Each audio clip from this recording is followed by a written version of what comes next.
décourager les 67 équipages engagés, le bol d'or n'existerait pas.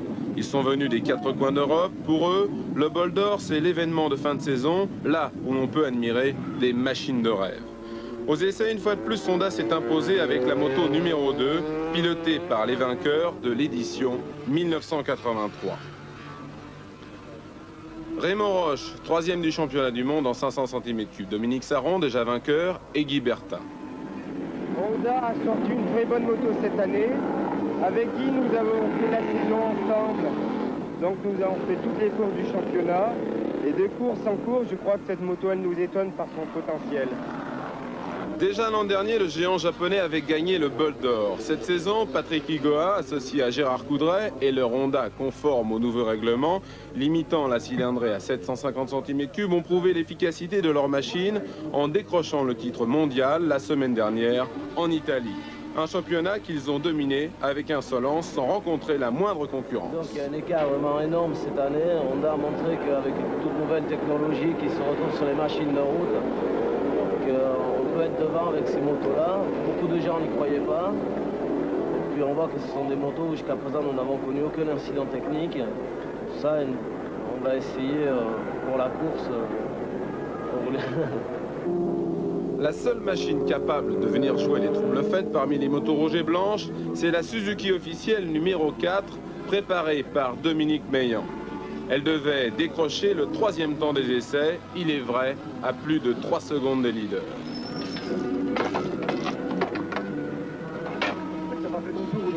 A noter qu'en 1983, Suzuki avait décroché le titre mondial avec Hervé Moineau et Richard Rubin. Cette année, les pilotes sont Patrick de Radiguez et Jean-Pierre Houdin. Dominique Meillan. Alors, on a une 750, Suzuki.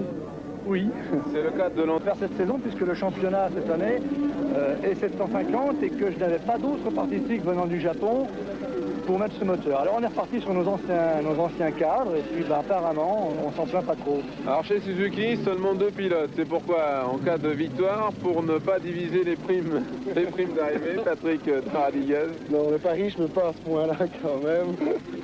On n'est pas encore Gripsou, non, parce que je crois qu'on s'entend bien depuis le début de la saison et on a un peu peur au cas où on prendra un 3e pilote qui ne cadre pas tout à fait dans notre petit groupe sympathique, ou bien au mieux 2 qui s'entendent bien qu'un 3e qui vienne un peu chahuter le bazar. Cette année constitue une nouveauté importante pour le bol d'or. C'est en effet la première fois que l'épreuve est réservée aux machines de 750 cm3. Il faudra compter sur la Japoto numéro 3 pilotée par Luc Depugnet et Battistini. Côté européen, tous les espoirs reposent sur les 2 Ducati, la numéro 5 et la numéro 6. Machine très légère, à peine 130 kg, développant 90 chevaux pour 255 km/h en pointe. Au guidon de la Ducati numéro 5, Walter Villa, associé à Cucci et Perugini, ont réalisé le 5e temps. Sur la numéro 6, on retrouve Villemain, Guichon et Granier. 2750 officiel, avec un équipage italien d'un côté, un équipage français. Alors Marc Granier, ça se passe bien? Ben, pour le moment, ça se passe bien parce qu'au championnat, on a été, on ne peut plus régulier et je pense qu'on va continuer pour le bol d'or et on espère faire au minimum un podium. On sera, je pense, très près des Honda et prêt à passer devant si on peut, bien sûr.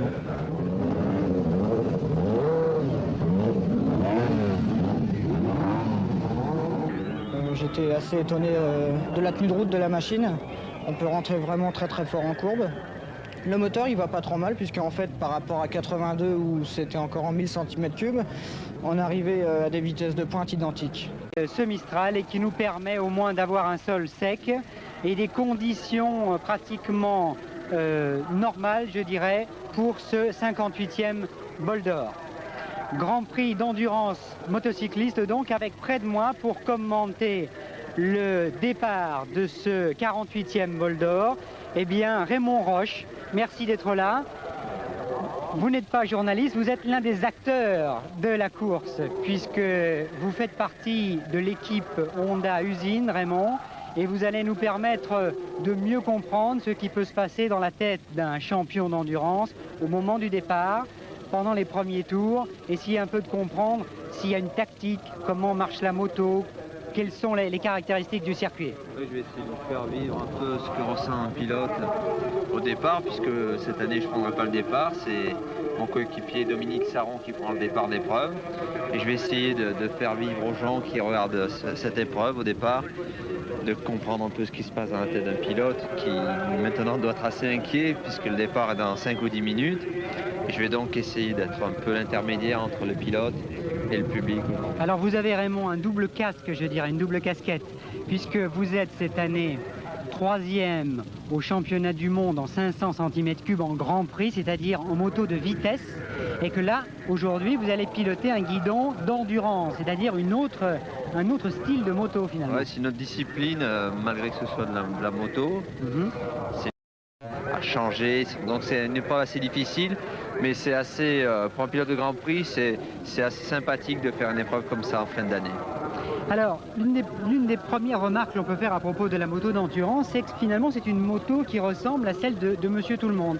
C'est ça. En grande partie. En grande partie, disons que le nouveau règlement de la Fédération internationale stipule qu'il faut utiliser des parties principales d'une moto de série, c'est-à-dire à savoir l'écarter, donc le moteur, et une partie de la géométrie de la partie cycle. Donc c'est des motos qui ressemblent de très près à la moto de Monsieur Tout-le-Monde, bien sûr avec quelques différences de puissance, de pneumatique et de frein, principalement pour pouvoir avoir une moto beaucoup plus sûre sur 24 heures et bien sûr plus performante. On peut dire qu'aujourd'hui, pour ce 48e bol d'or du Castellet, c'est un peu Honda contre le reste du monde. Vous êtes, vous, pilote d'usine Honda, Raymond Roche. Il y a 2 motos engagées par l'usine Honda. Et vous avez dominé de façon incontestable le championnat du monde d'endurance. De toute façon, d'ailleurs, le titre est joué, puisque ce sont vos amis, oui, Dominique Coudray et Igoa, qui sont champions du monde d'endurance sur Honda déjà avant quel que soit le résultat du bol d'or qui compte pour le championnat du monde d'endurance. Les 2 pilotes Honda sont champions du monde. Alors, qu'est-ce qui peut expliquer donc cette domination de Honda pendant cette saison? Bon, déjà, il faut bien sûr avouer que les 2 grandes marques qui étaient les rivales de Honda au championnat du monde ont pour cette année arrêté le championnat, ont arrêté le développement. Et c'est aussi en partie à cause d'Honda qui est venu depuis 82 et principalement en 83 avec un nouveau type de moteur, des moteurs V4, et qui ont dominé le lot et qui ont fait presque abandonner les autres marques qui, je pense, vont revenir l'année prochaine avec des nouveaux modèles pour donner au championnat beaucoup plus d'intensité. Alors on a pu le constater hier soir dans le journal de 20h présenté par Bernard Rapp avec un reportage. On a pu constater donc qu'il y avait pratiquement 2 courses. Il y a la course des pilotes d'usine dont vous faites partie, avec dans le passé les autres usines japonaises, Suzuki, Kawasaki en particulier. Bon là, Honda domine ces années. Et puis la deuxième course, c'est celle des pilotes privés. Oui, c'est ça. Disons qu'il y a 2, 3, 4 machines au maximum cette année qui sont bien sûr au-dessus du lot, qui sont en plus pilotées par de bons pilotes. Et derrière, des tas de machines beaucoup plus proches de la série encore et qui sont pilotées par des pilotes privés avec moins de moyens techniques et financiers. Donc c'est bien sûr une course dans la course. Ces pilotes-là essayent de finir le plus près possible du podium ou de la victoire, tout en essayant d'être le premier équipage privé. Alors, différence de budget énorme, on en parlait hier soir. Honda a investi pour une saison d'endurance 4 millions de francs, alors qu'un pilote privé doit s'acheter sa moto, doit faire face à ses frais de fonctionnement, à ses frais de matériel également, parce qu'il doit avoir plusieurs pièces dans son stand, et qu'en gros le budget par exemple pour un pilote privé qui veut s'engager ici, ça doit tourner aux alentours de 10 000 francs, de 100 000 francs plutôt, et que c'est parfois très difficile pour un jeune garçon qui veut faire de l'endurance d'engager ces frais-là. C'est sûr. Les pilotes privés ont du mal à trouver des moyens techniques ou des sponsors pour pouvoir participer à cette épreuve, et c'est beaucoup plus difficile pour eux que pour des écuries d'usines comme la nôtre.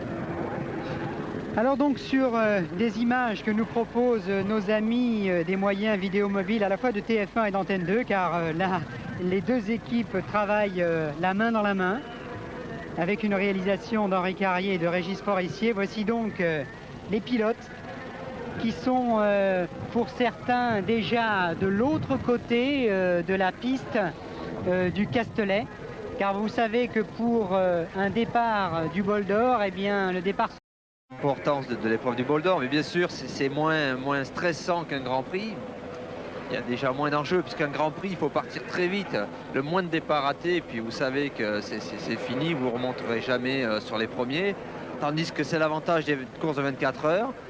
Il est peut-être dangereux de rater son départ, parce qu'il y a beaucoup de machines à doubler, mais vous avez quand même 24 heures pour remonter, ce qui est donc assez important. 10 secondes pour le départ de ce 48e Bol d'Or, et c'est parti. Voilà, c'est parti.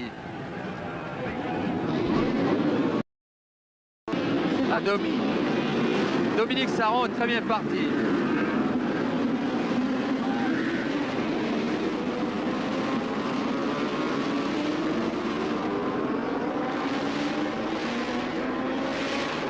Il y a déjà un pilote qui a eu un problème de suite au départ.